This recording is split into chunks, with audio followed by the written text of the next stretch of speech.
le pale eoliche, da dove è venuta fuori? Così, perché dura pochissimo all'improvviso. Sì, ecco, anche quella è una buona cosa per capire come si lavora nel cinema, cioè come mi sono ritrovato a lavorare nel cinema. Nella scrittura la scena era completamente diversa, cioè non completamente, era diversa per metà. C'erano questi due scemi che facevano questo dialogo umiliante per il protagonista, e con questo vento fortissimo che proprio li portava via i vestiti e tutto il resto. E poi quando c'era il controcampo sul loro punto di vista c'era una pala eolica ferma. Ho avuto una diffida dalla ditta che gestisce le pale eoliche della zona di Pontedera a filmare pale eoliche ferme. Ho avuto una diffida anche a fare una pala eolica ferma in 3D, perché comunque si erano viste pale eoliche in altre inquadrature e quindi uno poteva fare il collegamento e dire ah, c'hanno le pale eoliche ferme. C'era stata una disputa al comune a Pontedera e c'era questa battaglia insomma tra posizioni politiche differenti al riguardo, e quindi se io avessi messo una pala eolica ferma sarebbe successo chissà cosa. Tutti voi avreste pensato che i soldi per le pale eoliche erano buttati, immagini.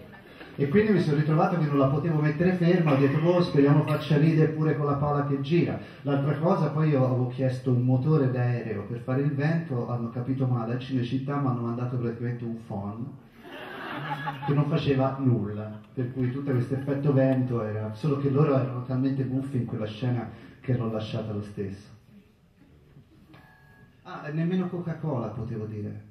Quando lui lavora al bingo e dice ho avuto questa idea, vorrei chiamare mio figlio Coca-Cola. Coca-Cola di nome proprio, no? Coca-Cola del Genovese, presente a scuola. Non potevo dire Coca-Cola. Però io posso nascere e vivere in una società che mi rincoglionisce di messaggi pubblicitari dementi dalla mattina alla sera. Ci manca che mi mettono l'adesivi sulla tomba, ma quando vado a raccontare la realtà non posso citare nessuno di quei prodotti. E questa cosa qui mi ha fatto incazzare come una bestia quando giravo. Poi ho chiamato il figlio Palabingo e tutto è andato a posto.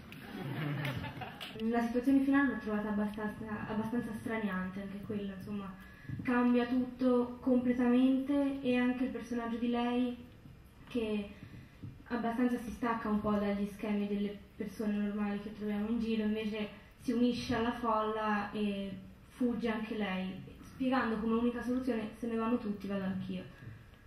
Come? Guarda, anche qui c'è un raccontino da fare. Il film aveva un altro finale in sceneggiatura.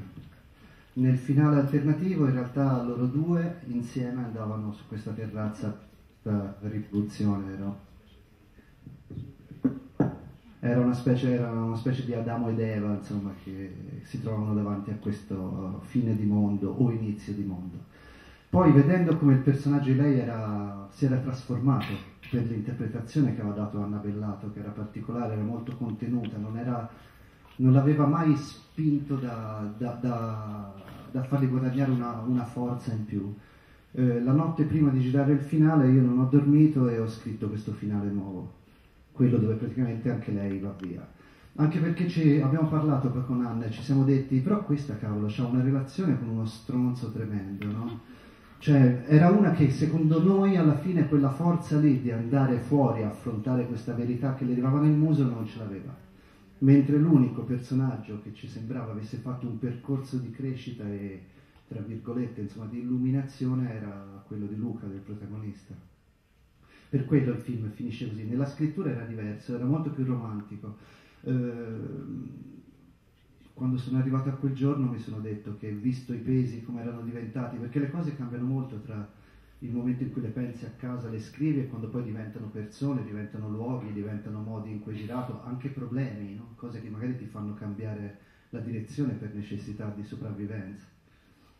Perché il problema mio sul set era sempre il tempo, avevamo pochi giorni per fare tutto il film e disegnare.